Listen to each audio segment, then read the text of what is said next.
All right. Good morning, everybody. Welcome to episode 304 of Hobby Hotline every Saturday morning, 11 a.m.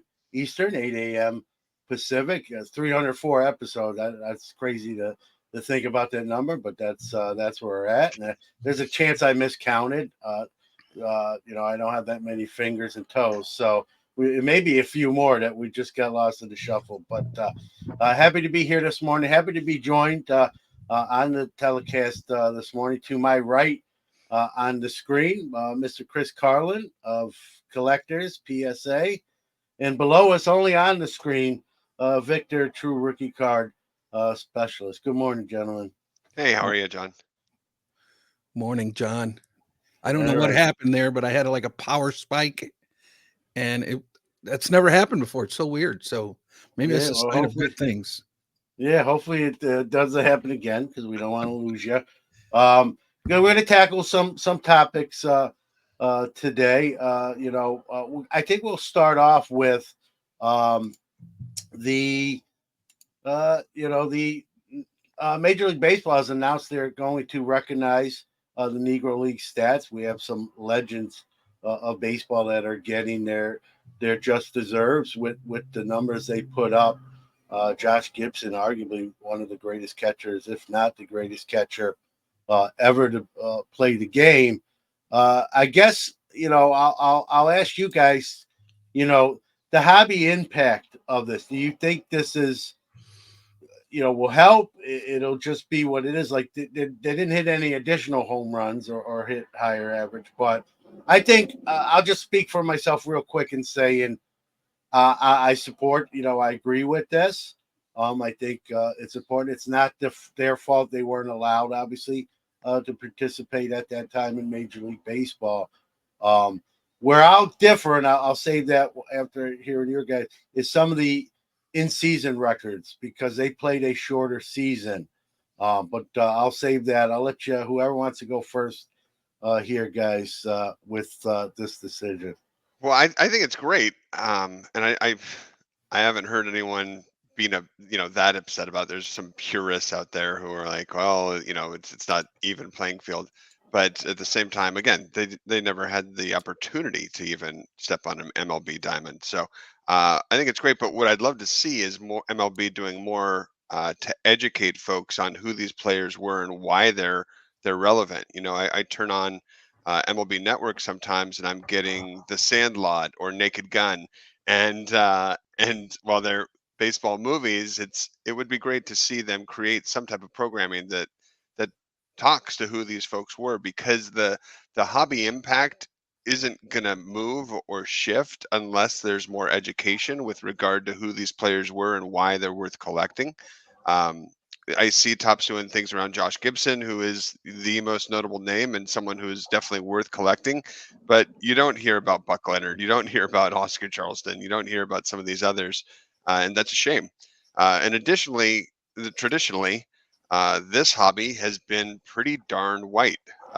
Yes, there's a definite Asian component to the hobby, but you don't see a lot of African Americans collecting trading cards. Or if you go to any show, you see a lot more white faces than you do faces of different color. And I would love to see us as a collective, as a hobby, try to be more inclusive and bring in more African American collectors and more Hispanic collectors, because they follow sports. So why aren't they collecting? So that's something we always thought about at the manufacturer level, is how do we get a more diverse audience out there? And it's tricky because it's collecting is really something that is uh, brought up. You're brought up into it, and it's something that is instilled in you at a very young age. And if you miss that opportunity to collect with your dad or brothers, it's hard to get you to do it later on in life. So as an industry, I think we need to do a lot more there too. Yeah, I agree, Chris. But Victor can chime in here. Either piggyback what Chris Yeah, said, yeah. or just Great, overall. great points. Great points. I struggled with this one at first, and not so much because of I'm just wondering, like, who who was advocating for this? Was there like the Negro Leagues, were they advocating to because I like the aspect of them having their own league, whether yeah, they weren't allowed, but okay, but because of that, we're going to do our own thing, and I liked that concept of them being strong enough to start their own league, and now combining the stats. There's a lot of right. How many games was their season? Generally 60. A lot of times it was Yeah. I guess the safer way to answer that question is just to say less than 154, 162 that Yeah, we're accustomed to on the Major League Baseball. that's a Side. significant difference. That's a Yeah. significant difference. And how good would them players have been if they had to play 154 game season over the long run? There's just I like the idea that we're acknowledging their stats. That's cool. We're acknowledging the league. I think that's cool. I just wonder who advocated for this. And at the end of the day, I think it'll be great for the hobby, and I think it will be even better if like Chris says, if we can implement um, some more education, some more cards created of this era. I think that would be really cool. Yeah, and that's the thing, Victor. Well, to answer your one question, I'm sure he's not the only one. I know Bob Kendrick, president of the Negro League Hall of Fame, is a big proponent of getting this done. The Negro League Hall of Fame in general. Um, and there's still players that are still alive. There's less and less, unfortunately, each year. But and I think Major League Baseball itself, there's people in the league itself that said we needed to do this and make this happen. So I think again Kendrick probably was spearheading it, but he had a lot of people who agreed with him, and that's when they decided to do this. I think I read it was a kind of a 3 year. They really looked at the stats. They said if we're going to do this, we want to get it right. We don't want to just have this sort of we think it's 80 home runs and we're not positive. They really wanted. Right. So I applaud them for that, doing the work to get an accurate number, because other people are going to move down a list as people move up when these stats are added. So that the other issue is there's not a lot of Negro League cards of some of these players. Like Josh Gibson has like one or two playing days cards. The Toleteros is the big one, very expensive. Out of my budget, love to own it. If anyone wants to send me one, thanks in advance. But excuse me, but there's not. Now there's other guys that did wind up playing in both leagues and had even outstanding Major League Baseball careers. And we have seen, not that it's all about price or what cards go for, but since this announcement, we've had seen some of those players' cards go up respectively, on auction sales and sales in general. So there definitely is hobby impact. But like Chris says, and you said it too, Victor, I think, that's great. Major League Baseball acknowledges the stats, but like Chris said, we need a little more focus on those accomplishments and why those stats should count as major league stats, especially for the younger folks in that love baseball or the hobby of baseball. Yeah, So and I feel to learn more about these guys. John, I can respect it more if it was something that was being lobbied by the Negro League Museum or what have you, by the people behind that. If they were advocating for that, I'm all for that. If it's done, if the why is because it's like a PR stunt, then that's the part that kind of rubs me wrong, and that's the part I don't know. You know, Yeah, little stat here from Steel City. Great opportunity to learn about these guys. Highly recommend the Josh Gibson biography, "The Power in the Darkness."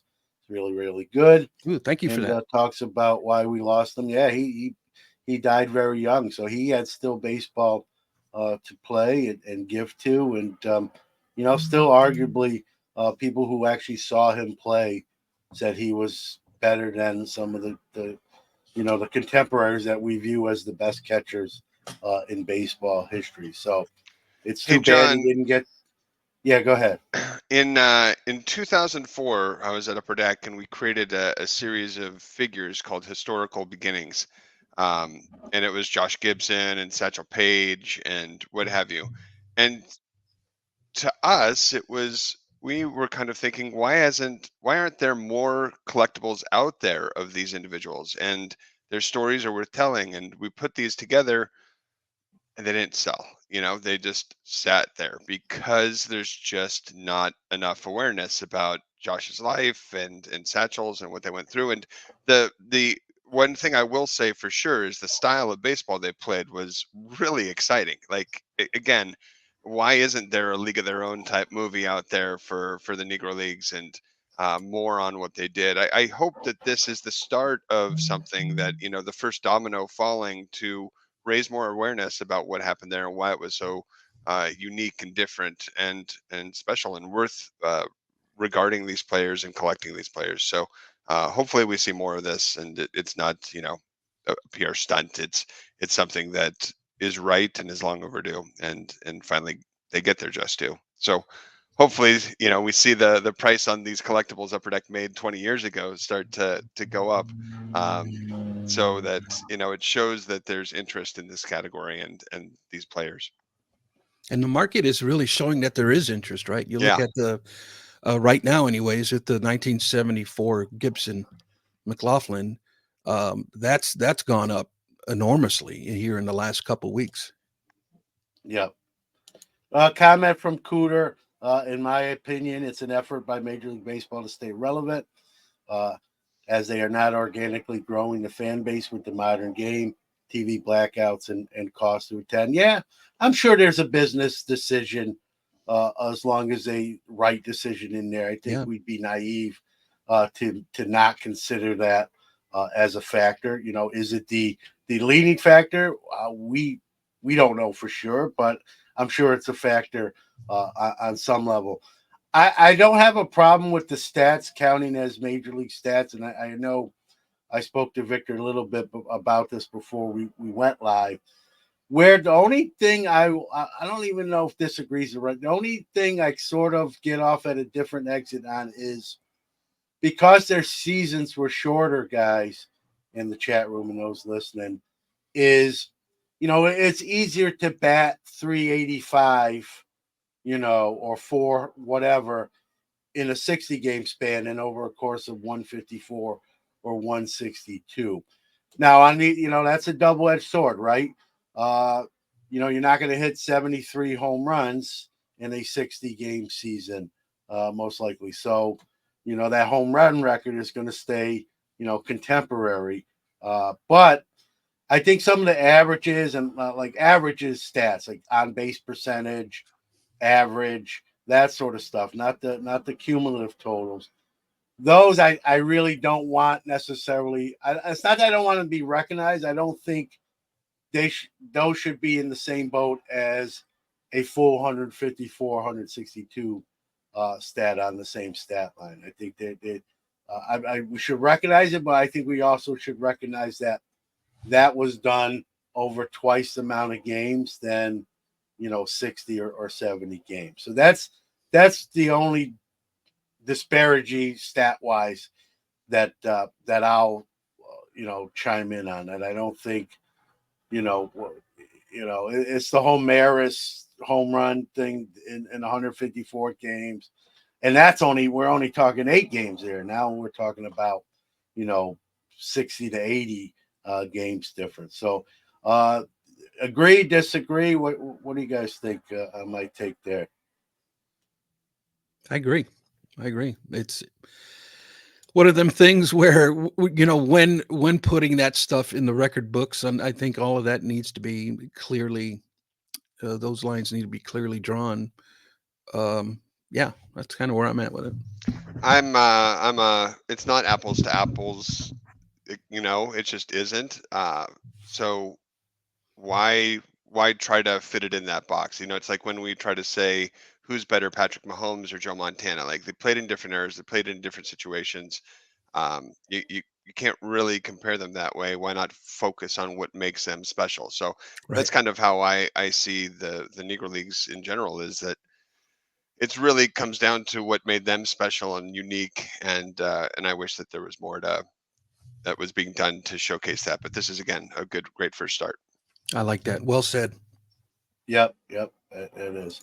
A couple comments here before we move on from TJ's online. Hank Aaron is on record from a 2012 interview with Frank Robinson, saying the NL talent on average was comparable to AAA. I think the hitters were more major league ready than pitchers. Yeah, I mean, as someone who played baseball, I think it's, to pitch and the hit is two different things. Rex points out the career batting average is the most impacted stat here. So that's one where some people have dropped out. I think Ty Cobb dropped down with this recent decision.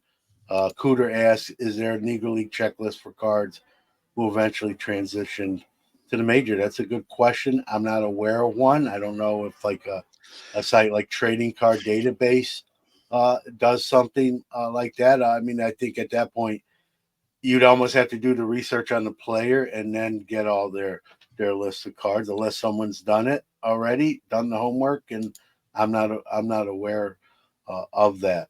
I'm an hour from Cooperstown, guys. Cooperstown's always, I think they've done better in recent decades, but they've always tried to recognize Negro League, the players. They have Yes. some of that equipment, game use stuff, awards, and different like that. So kudos to them. Not just because I live so close, but they've always done a job on their own ahead of Major League Yes. Baseball. Without persuasion from them, they've done it on their own accord. I think this just makes their work, a little more standout because they did it before it was cool to do it, right? Yeah. And if you will, to use, maybe not the best analogy, but I think you get what I mean. So maybe we see more now. And if you go to the Hall of Fame in Cooperstown, they have a lot of these leaderboards there, so those will obviously be redone and adjusted and then reposted. So I'm looking forward to getting there. It's been probably a year since I've been there. I usually go at least 2 to 3 times a year on most years. So get back there and see, maybe the impact of this even on the Hall of Fame itself. So, and they've put them in, where League League players are in the Hall of Fame before this stats recognition even happened. So Yeah.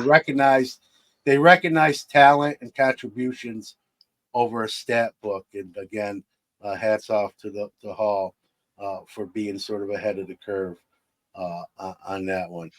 Any last comments here, guys? Yeah, I do. I got a couple on Cooter Lev's comment. I know Horatio Ruiz, who is a writer for Sports Collectors Daily and also a part of Hobby Hotline. I think it was last year. He wrote a couple of articles detailing the first baseball cards of African American players in the MLB. I think he did a two-part series. One of them was the NL, and the other one was American League, and he did it for each team. Great resource there. Highly advise you to look that up. Secondly, is the narrative that you see on social media, and that's the concerns that we have to use discernment, right? And the narrative is, well, Job Gibson there's a new leader. It's no longer Babe Ruth. It's no longer Ty Cobb. And it's like, come on, you guys. We're spinning the narrative that isn't just, in my opinion. My only thing, like when we talk about record books in sports, right? I think I don't know how many people would disagree. I think baseball is, when we think about baseball records, right? It's some of the few that we know without having to look up, right? We know the all-time single season home run record, whether you want to argue he did it the natural way or not. We know, 56 game the hitting streak. 56 Yeah. is, yeah. it's the one sport, and I know there's records in other sports that would fall in those same lines, but I think baseball across the board, those records are like just imprinted on our brains from probably a younger age, even, and so that's my thing. That's where I think that the length of the season comes in with those. I'm not talking about the all time totals, but those yearly records is where it. I don't want to say, but maybe bothers me, but I'm concerned with that. Uh, piggybacking off what you said, Victor. Ty Cobb is still Ty Cobb. Babe Ruth is still going to be Babe Ruth. I've heard people say, Babe Ruth's overrated. He didn't bat against the best pitchers. There were some great pitchers in the Negro leagues that were better than, and that's true. I don't think we're arguing that's untrue. But that was where we were as a society, that wasn't possible. It's not. Babe Ruth would have got in the box against whoever was on the mound. He might have struck out, might have hit a home run, hit a single, double. You can't hold that against players. Just the same way these Negro League players would have loved to been in the major leagues. They just weren't allowed. So that was just what it was. We can't. You can bring that up as a point, but it's not. The players had no control over who their competition was. The leagues controlled that. So I think the contemporaries are still going to be viewed as the greats they are, and I think now what happens is we start to talk a bit about other players, like Chris said, that we should have been talking about already. Maybe this is the catalyst to get that conversation stoked up more than it ever has been. I think it's already done that. We're seeing, Major League Baseball Network and other networks and shows bring this to the forefront and talk about it and put stats and graphics up talking about the accomplishments of some great baseball players, not black players, not white players, just great baseball players. And I think that's right. important. And kudos to Upper Deck for, again, you guys being ahead of the curve when you did that, irregardless of sales or not sales. It was just the way you felt about the sport and who should be represented about it. So, Yeah. All right. Anything else? I don't want to Let's see. I got a couple more comments and then we'll move on. Saber Baseball Cards websites has had several articles about collecting Negro League players who transition. So there you go. Another resource along with Horatio. Hank Aaron had 9 home runs in the Negro Leagues, meaning he is the all-time home run king with Negro League stats combined. And I like this comment, right? We can honor Josh without dishonoring the Babe. I bet they're playing a great game up there Right. as we speak, right? You, and I think, yeah, go ahead. I was wanting to just know if anybody in the chat or us, but if anybody picked up the Tops Now card, that special commemorative card they put out. It's a really nice looking card. They made it available for 7 days, but I don't know if that's still up. I meant to pull the trigger, but I was not in a position to purchase a card at the moment. But that's kind of cool. The other one is, the narrative that the 74 McLaughlin is the rookie card. That's concerning to me in a lot of aspects. But he does have a couple of postcards out there, 1931 and in 1964. He also has the 1950 Toleteros, as you referenced earlier. So Yeah. in by definition, even if we look at a player's first card, the 1974 McLaughlin is not his first card.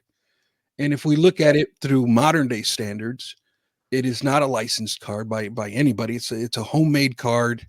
You look on the back of it. It doesn't even tell you who printed the card. It's from a little 36 card set released in 74. I can't find any history on this company or this person who made these. So it's like, were these things made in a at home, or I don't know any history on it. I really dug deep into the trenches on trying to find out, and I couldn't find anything. So, To call it a rookie card it's a stretch, but it's okay. All things considered, it's probably the card that is most widely available to the hobby, right? It is At the affordable, at at the the most you affordable you level. could have picked it Other up a than the lot top, cheaper. other than the Tops Now card, you probably just Yeah. So I alluded respect to. that aspect of it, but on the collector side of it, it's a butt ugly card. I'm sorry. It's Yeah, not. yeah. Well, It's it's not. just like it's animated, right? Like some of the things that are coming out now. Again, it's for a lot of people don't realize one of the hardest things for trading card manufacturers and probably for McLaughlin at this time was there's not a lot of images available for the Negro Leagues, Right. unfortunately. And Yeah. imagery is what makes baseball cards go. Man, that's And a good point. if you can't find that, you're kind of stuck. And we've gone to lengths before of reaching out to family to see if they have photos that you could use Wow. and things along those lines. But unfortunately, there just weren't a lot of photographs taken, and so it makes it even a tougher hill to climb now that so much time has passed. But there are things that we can do, and certainly if you're creating an image that is drawn or animated or painted, you can do it a lot better today than you did it in the past. So I'm hopeful that there is an investment that you have to make in hiring artists and things along those lines, and there's more time built into that because you don't want to rush them. You want them to do a good job. But a painted set of the Negro Leagues would be really, really cool in my opinion. So that's a free All one right, for so Chris, manufacturer out there. this set exists. Unfortunately, it's a lot more expensive now than when it first came out. So Craig Grindler did Yeah, this, I think, 5 or 6 years ago. Huh. Which is a Negro League. It's the Negro. It's for the 100th. It's for the 100th yeah, anniversary of the league. I think it's is it 200 cards? It's close to it, if not. They only made 5,000 of these. They're actually each set is numbered. I don't know if you can see that on the back. Um, Mhm. these things were very affordable. I think they were yeah, 30, $40 when they released them. They are much more now. I bought 2 sets, one to keep sealed, and I have another set in a binder to look at the cards. My guy Jackie Robinson, obviously, in there with a lot of other great players as well, Josh Gibson and more. It's a great set. I like, but piggybacking off what you said, Chris, I'd like to see more some mainstream and some of our now mainstream Right. releases. Products. Right, Yep. this was a set that was just, hey, go to the website, order it type of deal. When they're yeah, gone, they're gone. So they're sort of limited, but more of a mainstream release, whether it be an insert set in Tops or whoever. That way we can more people can learn about it. Oh, I'm sure Uh, there's going to be a slew of yeah, product coming up. I think so too. There'll be Yeah, thousands upon thousands yeah, of Negro League cards here in the next year. yeah, yeah. So we'll see. We're gonna see, and that'll be a good thing, right? And Sure. Sure. if you want to buy it, you can buy it. If you don't want to buy it, you don't have to buy it. But at least give these guys recognition and get their accomplishments more out in the mainstream as it should be. So, all right, guys, we're gonna move to our next topic here, which is the NBA finals are going on in both the NBA and NHL. We've got the Panthers who beat my Rangers. I'm trying to hold back tears here. Playing the Edmonton Oilers, and on the NBA side, you got Boston versus Dallas. I think the thing that stands out to me, Chris and Victor, is you got a lot of guys here looking for their first championship rings. A lot of superstars, right? We put as sports fans, as collectors, we put a lot of emphasis on how many rings does he have, right? Is he never won a ring? The old Dan Marino, he's never best quarterback, never to win a Super Bowl ring. On the hockey side, I'll start there. You got arguably the best player. I don't even know if it's arguable. You got the best player in Connor McDavid, who's vying for his first Stanley Cup. Uh, Again, I'm a Ranger fan, but if I have a rooting interest, I kind of want to see McDavid, who's been a great player almost every year since he's entered the league, get. And he's had like he's sort of like the Mike Trout of hockey. Like he's a great player, Yes. but not a lot of postseason success. Not because he played bad, just because they didn't get there a lot of times. Now he's starting to get some supporting cast, and here he is in his first final. So if I have a rooting interest, I'd like to see Edmonton get it.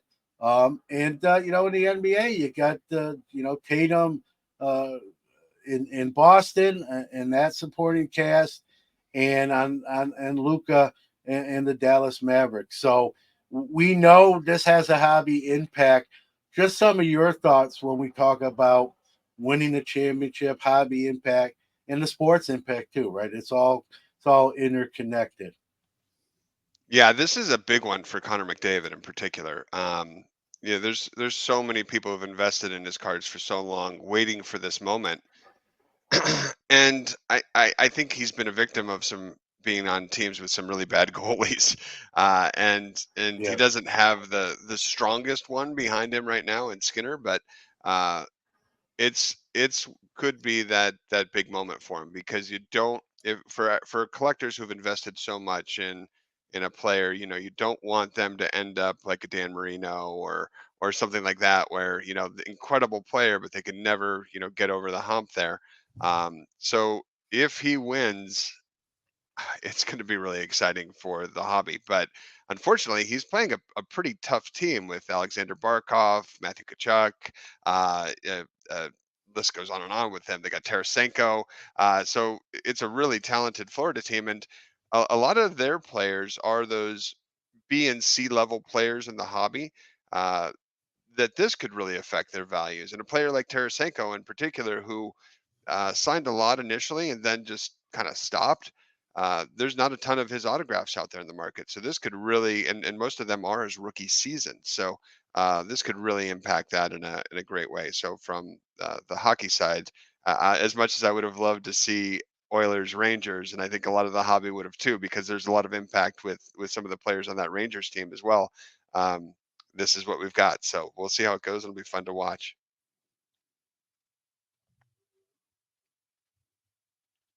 You're muted, John. Victor, just the impact of what a ring means. It puts the player on a whole nother level, another stratosphere, right? Hmm. When we talk about rookie cards, which is right up your alley, right? Hmm. Hmm. McDavid is the greatest player in hockey right now, but he wins a cup and holds that cup. Or, his cards, which are already not cheap, are going to get less cheaper if pardon the not proper English there. But we've seen the impact of winning a championship can have in the hobby. Chris makes a great point too. Some of the other names that are just on the cusp and are great to their teams, but what a championship will get them more recognized and more recognition again. So the thing that stands out with the four teams in these finals is you don't have a lot of. It's not Jordan with a bunch of rings already, or LeBron with some rings. You got a lot of Yeah. like people. So these are going to be, not that they're not hard fought, but I think people are hungry. Players are hungry here to get that first championship. So I'm looking forward to some seriously competitive, games here on both sides of these. Yeah, Yeah, and that's similar. Sorry, good. but similar to McDavid, I mean, we've got the same thing with Luca, and Yep. for his market, the card market on Luca has really just been, a Yep. crazy train. It's been like GameStop stock. So it makes you kind of crazy. But um, to see Dallas get a victory and to see him, he's got a much tougher road, I think, than Connor McDavid against the Celtics. But um, it's really exciting to see what this could do to some of the values that, again, a lot of people have speculated on these players for so long, hoping that they could have this moment. And I also think it's going to be really interesting to see if Dallas wins and Lucas cards go get a surge, or if Oilers win and Connor gets a surge. are people going to hold them or are they going to sell? I think there'll be a few people that will take some relief and sell some. But I think these are two players that people are probably going to still want to hold too. So that'll be another interesting uh, aspect of this too. Yeah, and I think it's as far as hobby impact, right? It's like when you study the cards of the greats, stats are cool, but when it comes to values and legacy, it comes down to the rings, man. How many did you win and how many did you lose? I think is very impactful on the hobby, and I love the scenario that's playing out with the finals here because, like you said, John, there's very few superstars that have a ring here, and I love that aspect of it. That's what makes every game so exciting. Every minute, Yeah. I was watching Game 1 of the NBA Finals. Porzingis, where did that guy come from? Yeah. My goodness, did he light it up? And it's Yeah. stuff like that when you see um, the guys that you don't expect just come out of nowhere and just light it up. It was exciting. And I think human nature too. We kind of want to see someone who doesn't have something get it right. As Yeah, much as we loved, and I know this is your backyard, Victor, seeing Jordan win. There were people who were like, "Oh, Jordan again!" right. Yeah. That, Yeah, I'm that, sure. Absolutely. Yeah, that like I've seen this movie yeah, before. I want to see a different movie. So there's two camps there, right? For the camp that says, "Hey, I like seeing great athletes win their first ever championship." Both of these finals like check those boxes for those folks. I actually count myself in that, like seeing superstars who put in the work the off season, obviously during the season. Now they're going to get the ultimate accolade, right? A ring, or at least one team is, and and rarely do we see, matchups where there's usually someone that's been traded for that has rings, Yeah. but this is one of those few times when there's going to be a lot of first time championship winners and on the NHL and NBA side here, and that's kind of fun. That's kind of fun to know, to see the exuberance when that day comes. And I still remember even Kevin Garnett, just screaming like anything is Yeah. possible, just as like a little kid. And so that's going to be the fun. I'm not a huge NBA guy, but this series, this matchup has got me more intrigued than maybe another one would. yeah, So it's going to You be know what it's else gonna is be really nice interesting. about this is it's got that changing of the guard aspect a little bit. We don't have the Lakers in it. We don't. I mean, Celtics yeah, are that iconic franchise, but for the Mavs to be in, for the Oilers to be in, for the Panthers, I know they were in the final last year, but they're still not deemed a hockey powerhouse. So it's exciting. It's fun as a fan to watch someone different. yeah. And I'm pulling for the Mavs. Okay, but Luca, you got to play some defense, my dude. Yeah. Especially against Boston. You have got to D up. Yes. Yeah. Well, in Luca's defense, one of the reasons I'm more of an old school NBA guy than the current product is for what you just said there, Victor. Like I grew up with the Magics and the Bird and the Bad Boys of the Pistons, and you had to fight for every basket. You were going to get knocked down. They played defense like the whole game. Like it was a battle. Players didn't work out with each other. Like it was very competitive. They didn't have the same agents like we see nowadays. I know times change. I'm a little bit of the old man on the porch with this rant, but that's what I grew up in, and I miss those, you know, non-slam dunk 3-point contests. Let's play defense the last 2 minutes of the game Yeah. and bear down then. But it is what it is, right? They still are just tremendous athletes, super talented.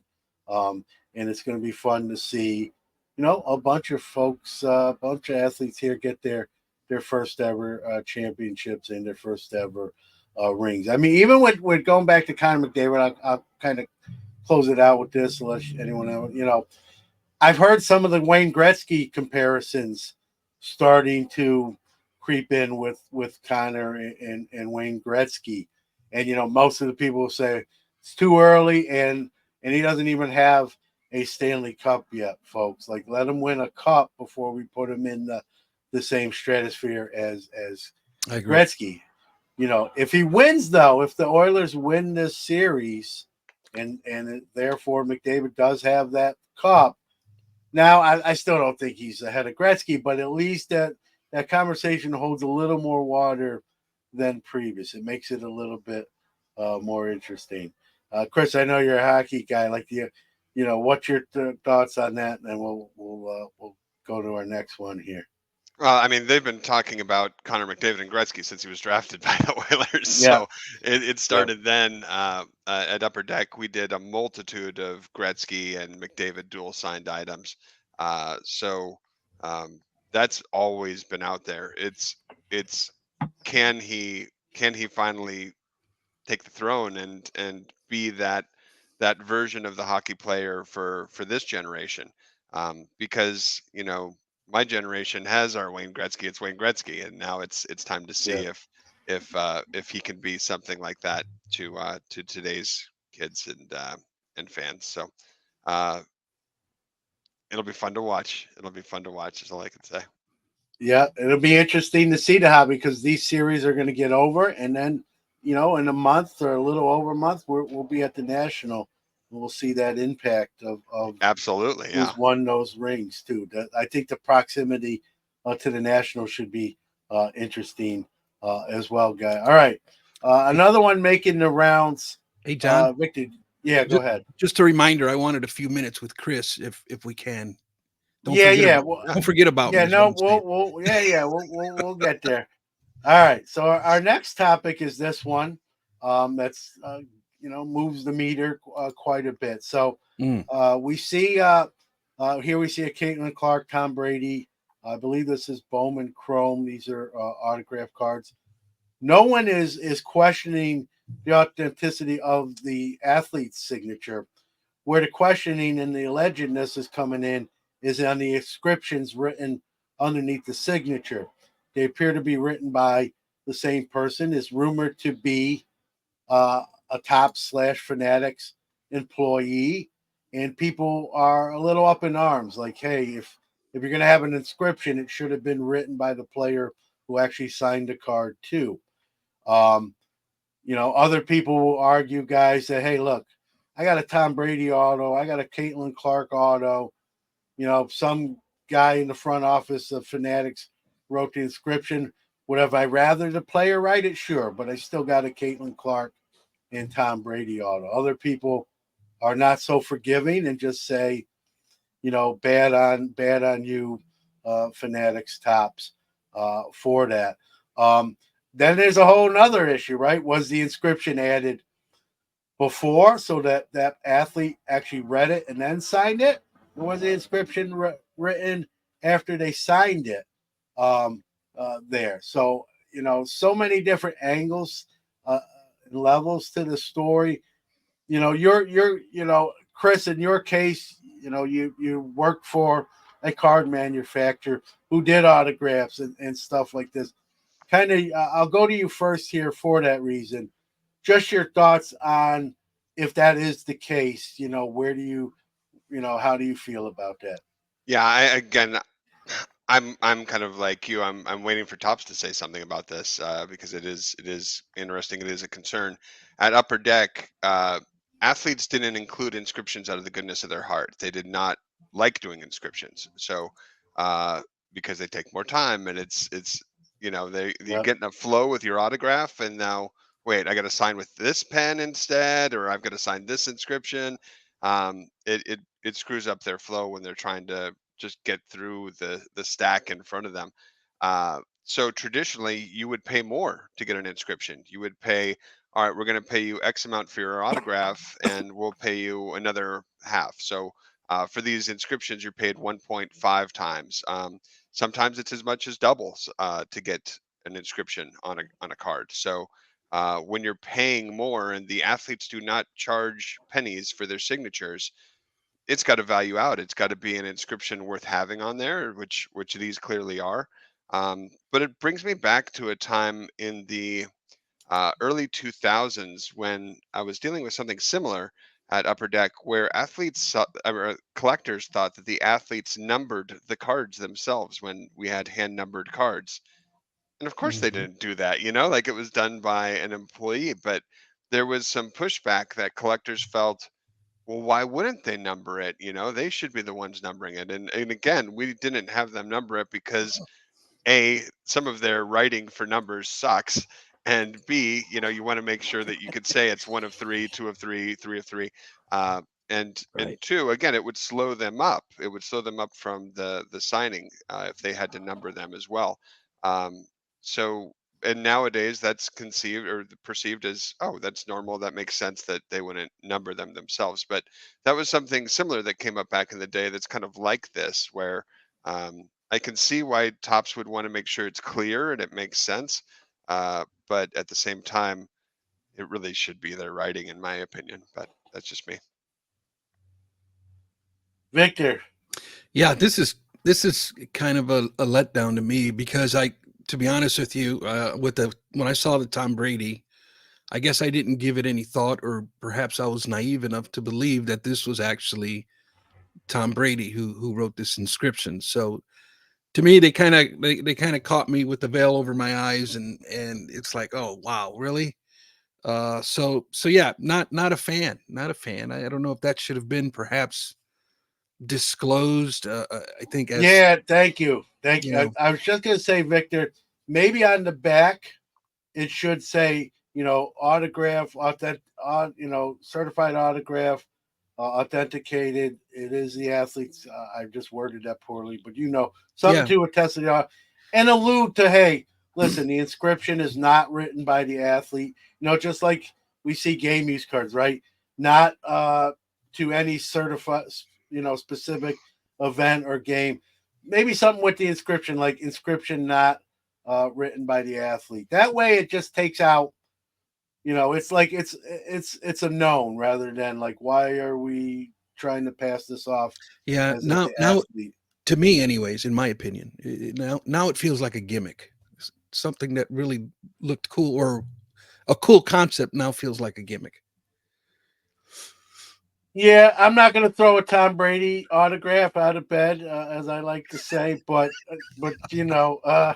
or Caitlin Clark, but the chat room's pointing like if you look at the word "does it," it really appears to be written by the same person. I know people asked about the Photoshop.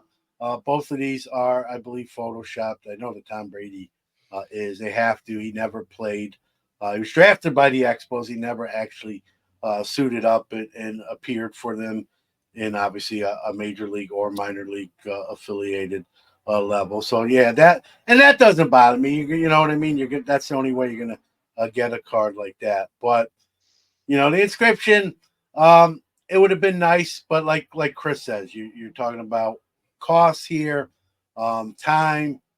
Players would probably just say, "Listen, I'll sign. I'm just not going to write a novel here on the car. I don't have that much kind of time." So I guess, like you said, Victor, I wish there would be just put that on the card, like so, autographs, authentic inscription, uh, provided by Fanatics employee. Yeah, Well, I will While say someone there's, might not like that, at least it's up front and it's a known, and there's no like, is it, isn't it? And that's why we're having this discussion. yeah, I'm thinking of some of these memorabilia pieces that you'll see it shows sometimes. I think it was Steiner that really started doing this in the beginning, where it's not just an inscription; it's the athlete almost writes a novel about what happened in this moment. And they're so cool because you're not only do you have their signature, now you have their story as well in their own writing. And uh and it's usually like a BC level player, but they're cool as heck if you Yeah. PC them. um and I was just in Texas at the Dallas Card Show, and I saw one of these where it was the Navy SEAL who shot Osama bin Laden. And so he signs this thing and mm, tells the whole story about how it went down. And I was like, wow, that's the coolest thing ever. And I think that's what we saw when we saw that image of that Tom Brady card. That's what we thought. That's what galvanized us and got us excited about this. How Yeah. funny is it he wrote this? Because that's what we all thought. Yeah. And Well, here's if it's not the case, that's less than ideal. here's a comment from Rex, Chris, who says, "Let's not mince words here. This is misleading. Everyone who saw this card Yep. when it was announced believed that Brady wrote the inscription." So you just hit on that. So I think people feel sort of misled, duped, if you want to use a stronger word. Um, would I still like to pull a Tom Brady autograph? Sure. Would I rather pull a Tom Brady autograph where if there's an inscription, he actually did it? Well, yeah, 100%. But I get it. I agree with what Rex So, said. so, Question two. Yeah, go ahead, Victor. so to me, the bottom line here is Tops. You got some explaining to do, and hey, just it can be as simple as saying my bad won't happen again, and that's the end of it. Yeah. But Well, you got that'll be interesting too. Like in the future, will there be a disclaimer on cards such as this, like we talked about? Uh, Autographed is certified by Tops as authentic. Inscription, uh, is not necessarily player written. They can even leave it sort of gray. You know what I mean? Not necessarily. That way, it's not certified.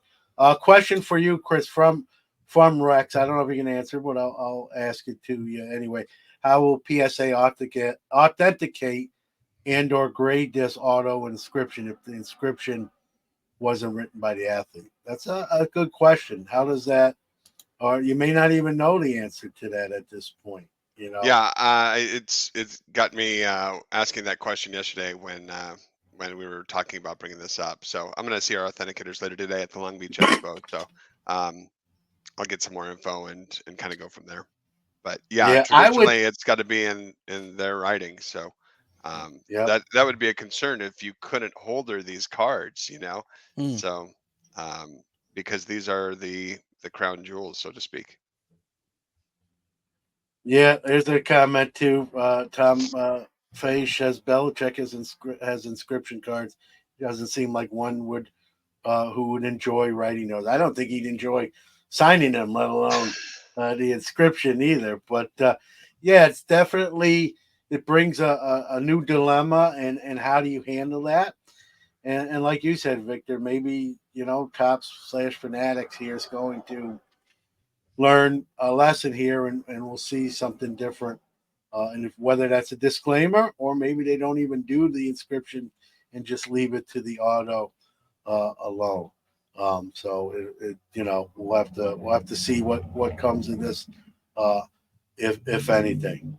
All right, guys. The last thing I know, Victor, you want to ask Chris a grading question, but SGC, which is owned by Collectors, the parent company of PSA, and now SGC, um, they announced their $12 basketball special. They are going to getting closer to that 5 to 10 business day turnaround, which they kind of escaped them as more submissions were going to them. Full disclosure and transparency, I'm a bulk subber for SGC, so I can attest to how their return time slowed down. My last order much quicker than the previous one, so they're starting to get back into gear. Um, just the first thing, working for PSA, since the acquisition, Chris, you know, what have you noticed like internally? Is it positive vibes? Is it, what are kind of the feelings in the building, if you will? Yeah, there was some thought that okay, maybe with this acquisition, um, we move to be one happy family, what have you. But there are big distinguishing factors between what SGC does and what PSA does, and especially the fans of both companies and the people who use the services of both companies. We've done some deep digging into who they are, and they're not the same. So it's not as though um, I mean, there's just people that prefer SGC to PSA, and many people who prefer PSA to SGC, and that's fine. Different strokes for different folks is something that I've always believed in this hobby. You will never be able to please every collector. There's just too many different collectors, and we all have different likes, wants, and needs. So I think it's great that we have at collectors let SGC be SGC, and there has been very little uh, meddling into their world. You know, we're giving them a lot more support and providing some definitely some advice on how to run the business, but ultimately it's them running their business. So I haven't been involved in anything SGC, which is it's music to my ears because it's I've already got a lot on my plate, but it's also it's fun now to see them at a show and be like, hey guys, what's up? How's the show going for you? You know, what's happening? And there's a lot more of that camaraderie feel, I would say. But at the same time, uh, yeah, it's been exactly what we said it would be. That they're going to do their own thing, we're going to do our own thing, and um, just see how it goes from there. But will say that one of the reasons why we're seeing this is because some of the collectors leadership has been able to coach them through how to work through some of these turnaround time issues that they were having, and give some best practices for different specials they could run that make sense. And I think it'll be good that collectors will have a choice out there. But I always feel like the PSA will kind of be the collector's choice. So that's just me. Yeah, and but I'll let Victor go. I just want to say it's funny. I'm a fan. These are the only two companies I grade cards with is Yeah. PSA and SGC. So for me, my biggest fear. I'll say it. I've said it on my podcast, so it's not like breaking. My fear was someone like Fanatics would have acquired SGC for two reasons. Number one, to me, it's a conflict of interest when you have a card company grading their own cards right off the bat. And it would have, that being said, it would have ruined. I wouldn't have submitted to SGC. Like I have, some morals and standards. That would have been as much as it would have hurt and been painful. That would have been my end of that relationship as a bulk subber, as a subber in general. Forget the bulk sub. And so um, that's. I'm glad that it worked out the way it did. I get it. I'm sure you're getting these questions too, Chris. What's it mean 2 years, 3 years down the line? It's hard to say. Like we'll have to wait and see. But like you said, I've talked to the guys I talked to at SGC. They'd say, "Hey, we're running the company as we have been. We're Yeah. under a different, our checks are signed by a different person, basically, to put it in layman's terms. Yeah. But it's business as usual. I think it helps them. Not that they were doing pretty good, but I think it gives them even more.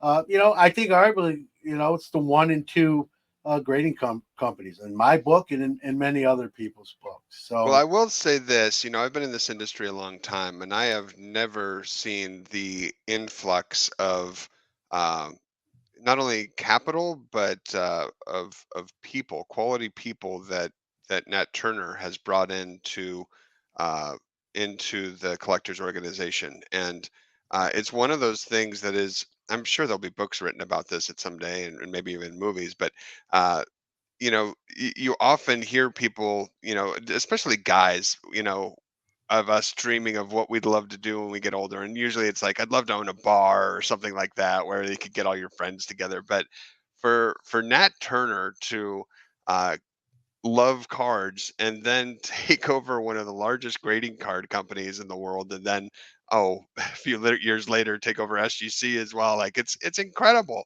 And the he brings that passion to the office every day about every item is special, and we need to have a collector obsession, and um, we need to get it right, and all these fundamental values that are so important to us at the collectors organization are really driven by a collector at the end of the day.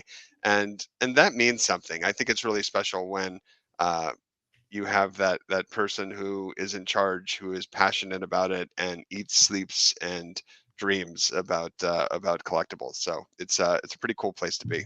Feels like a 40-year-old startup, to be quite frank. You're on mute, John. Couple comments.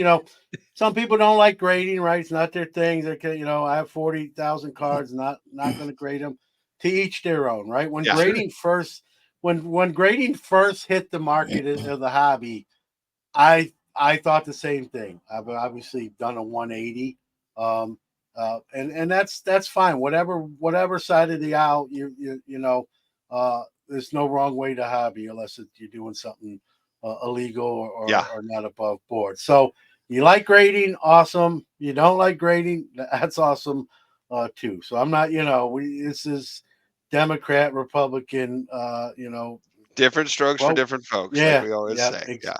Exactly. So I just wanted to comment. I'm not going to put the comments up. There's a few of them, but I did want to touch on that in fairness to those folks. Like I'm not ignoring you.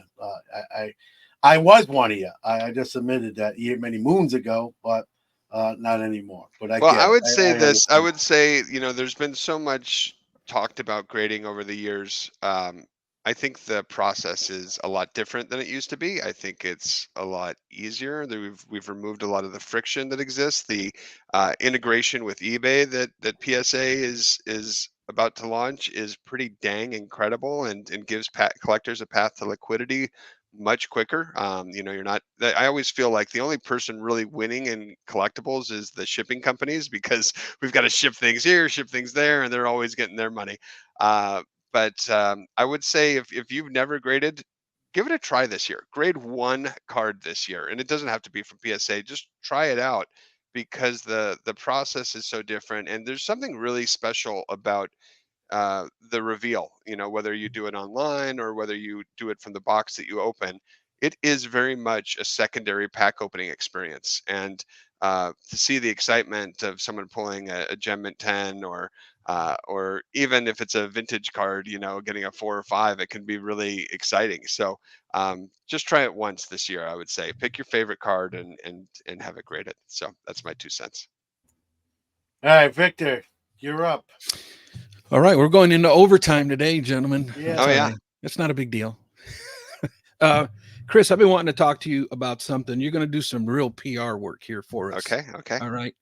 There is a large majority of us, a large YouTube community of us, I should say, that loves the set registry, the post-war Hall of Fame rookie card registry. It currently has 793 people who have started that set. Many of us here in the YouTube community, this is like one of our primary go-tos that we love putting together.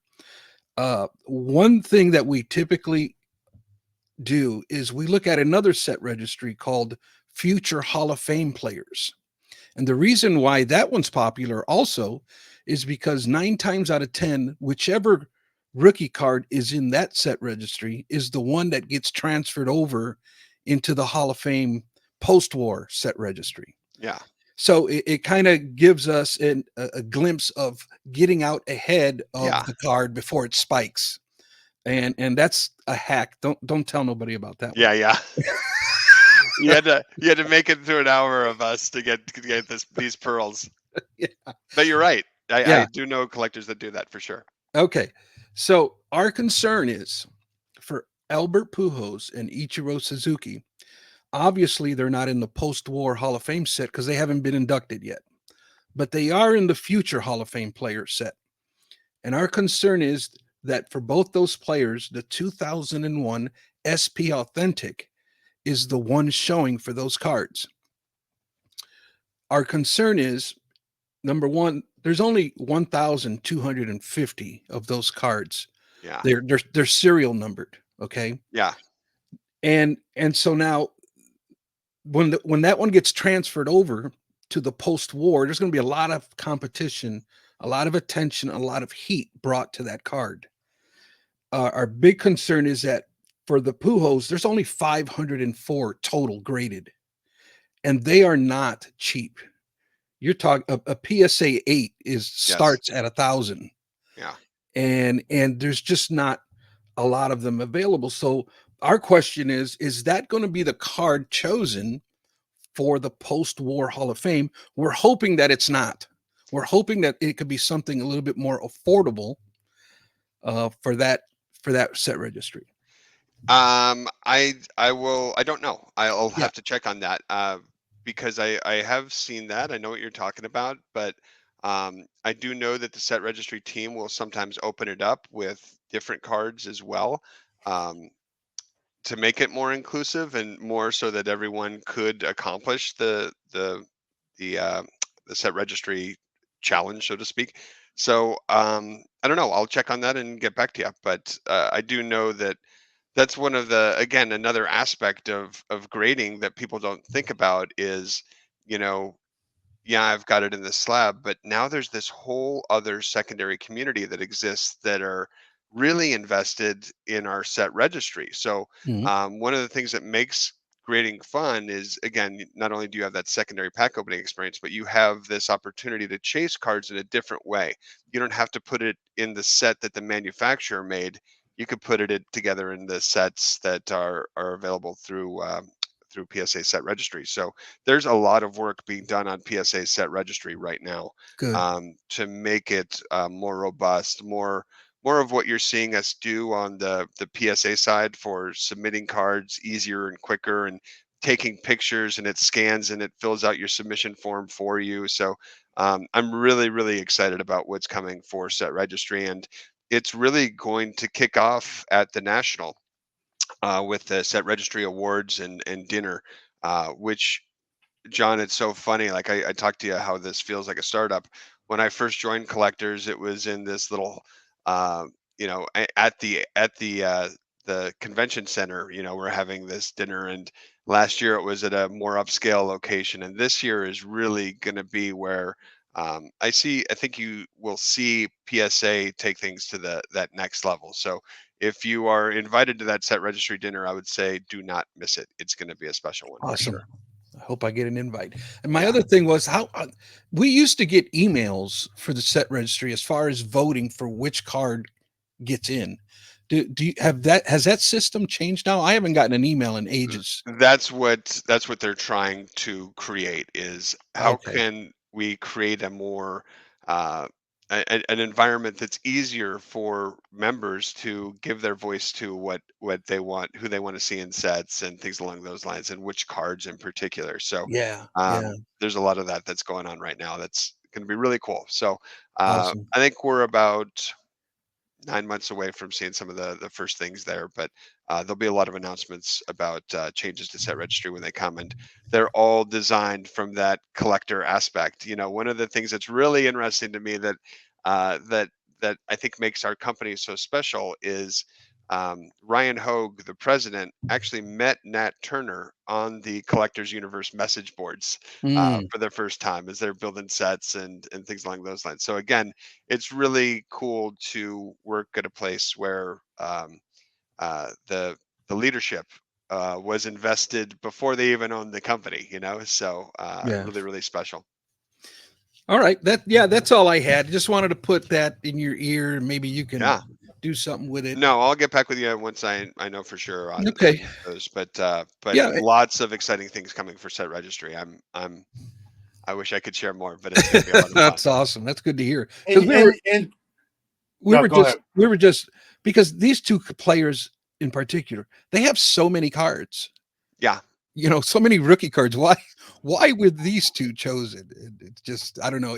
Well, This SP is going to be a Authentic is, one of the bigger ones. Jeter's yeah, rookie card, SP Authentic, Alex Rodriguez. So there's that history of that brand. And as an Upper Deck homer, I'm not going to fight that.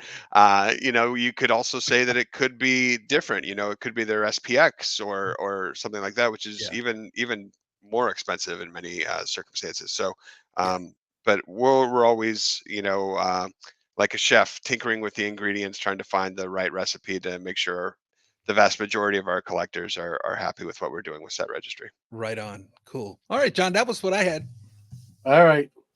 Real quick, Chris, and listen, you've always been outstanding about answering questions, even ones that are a little bit uncomfortable.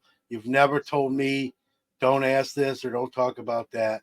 And going to the set register, you've added a lot. Like you've added NASCAR through the years, different elements to appease, right? I don't want to say appease, but to accommodate and make collectors happy, right? One of the things we see a couple comments. You don't have to spend a ton of time on it. I'm not a big fan of upcharges. I don't think too many people are. I'd love to see them I go call them away. price adjustments.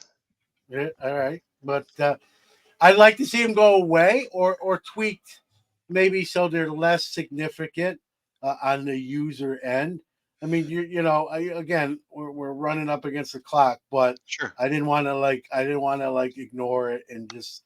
No, I'd no, love to see these it are go away, things that but are always yeah, happening, and people always have questions about, and I'm happy to speak to them. The truth of the matter is that I believe the statistic is less than 1% of orders at PSA are adjusted for price.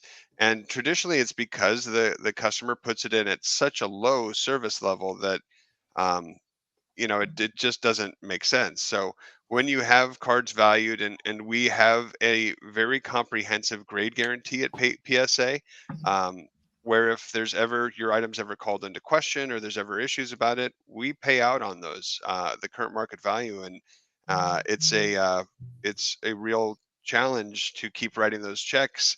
Obviously it goes back to us to get it right the first time, but at the same time there's things that slip through on occasion. So we have that one opportunity to capture uh, that revenue to basically kind of cover insurance on those particular groupings of cards that are valued at this level and the ones that are valued at this level. So um, we've tried to do it in a way that's as painless as possible. But again, if and I do this myself because I don't know what my cards are going to grade at, and I've learned sometimes you can pay more than you need if you're not in a hurry to grade cards. So I don't mind putting them in maybe a service level below if I don't know what the end result is gonna be. And then if I get that message from the results team, usually I'm happy because it graded better than I thought it would, and it's more valuable than I thought it would be. So that's usually an email I'm looking forward to get. But no, this feedback is something that we can we've heard and we'll continue to look at. And I think Yeah. Collectors is a company that's always looking to modify the way we do our business to positively impact collectors. So with Set Registry, one thing that we're constantly looking at is how do we give Set Registry members more affordable options to get some of their regular cards graded that aren't super high end, but they need them to complete certain sets in the Set Registry. So you'll see specials that come out for a lot of vintage sets, but usually we have to do it by decade because the last thing we want is to have a situation uh, that got this company in trouble in the beginning, which was having too much in the pipeline. So we very carefully manage those specials in a way to keep that pipeline full but not bursting at the seams. Now, Chris, to be clear, when you say that those upcharges are for insurance, is that for in the event that it gets lost during shipping or It's in that, the having it in the facility is one thing where, yeah, if anything were to happen to it, but our process is so good, it's seldom that happens. It's yeah, usually if there's issues as well with the item being deemed counterfeit or some issue right. coming up later down the That's the point. lines that That's the that point I that we wanted to really make. stand behind. And other companies don't. It's very important if you Right, are going to get graded that you know what you're buying. right, Because it is a service, but once it's in that slab, there's a reason why PSA cards sell for decisively more than right. others. It's because we stand behind the card in that holder. And if there's ever an issue, we'll be there for you. So 3 or 4 years ago, when this trimming scandal broke out, Yes, you guys were refunding people for that scandal that was happening, correct. and that's what other companies don't offer. And those weren't small checks. It's Yeah. not an inexpensive thing. So again, PSA has one opportunity to capture the revenue that will protect the value of that card throughout its life in a PSA holder, and that's why charges are different based on the value of a card. Bingo. And that's why all they're right, upcharged, guys. folks. Yeah. All right, I I thought we were still going don't to do like. another I'm not hour, gonna but lie. yeah. I still don't like him, Chris. You got my vote. So let's get rid of the upcharge. If I have No, anything to before say. Nat Turner took over, I saw him in an interview, and he did not like him either. Yeah. Well, you know what I will say, what I love about this company is we're always happy to talk about it, and while it's easy to have easy conversations with people and whatnot, I like having more difficult conversations with people because I really think that that's where you learn the most as a company. So yeah, keep bringing difficult questions to us, and we'll work on solutions. There's a lot of really smart people at this company. I'm often feel like the stupidest guy in the room, but it's fun to be at a place where people know so much and are so passionate about getting things right for our customers. So excited to see what comes in the years ahead, and hopefully we can find a happy medium on some of these things for everyone.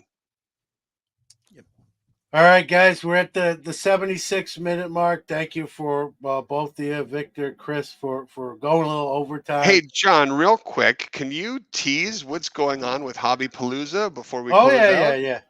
yep. June 22nd. Thank you. In my old age, I'm forgetting the hit. No, I'm excited about Certain, this. yeah, June 22nd. As we have the last 2 years, Hobby Hotline will be kicking off the Hobby Palooza event. It is being run by different folks, but the same format. And so June 22nd will be an hour earlier than you're used to seeing us on a Saturday. So it'll be 10 a.m. Eastern, 7 a.m. Pacific, and that's June 22nd. We'll post links and all that good stuff as the event approaches it. And I want to thank the past leadership, the current leadership for including us, and to kick off that event is pretty special. I think you guys are both going to be part of that. I think Dr. Jim is going to try to make it on, and other all as many folks from Hobby Hotline as that are available. So thanks, Chris, for reminding me to not miss that, because I was about to. Yeah. Full transparency there, but not Now on that'll be a purpose. fun one. But So set your calendars now and join us for that one. That'll be a great show. yeah, but we're not allowed to go overtime on that week. We're up 50 minutes, so we made up for the 10 minutes we don't That's right. get today. So, but gentlemen, both of you, thank you. Chat room, anyone out there listening, thank you. Um, you know, the show is for everybody. That's how it's always been produced, and again, Chris, I said this already, but you've always very forthright and never said, hey, I don't want to talk about this or that, and that sort of thing, and that says a lot about Chris Carlin, the person. So thanks as always. So we'll be back again next week, 11 a.m.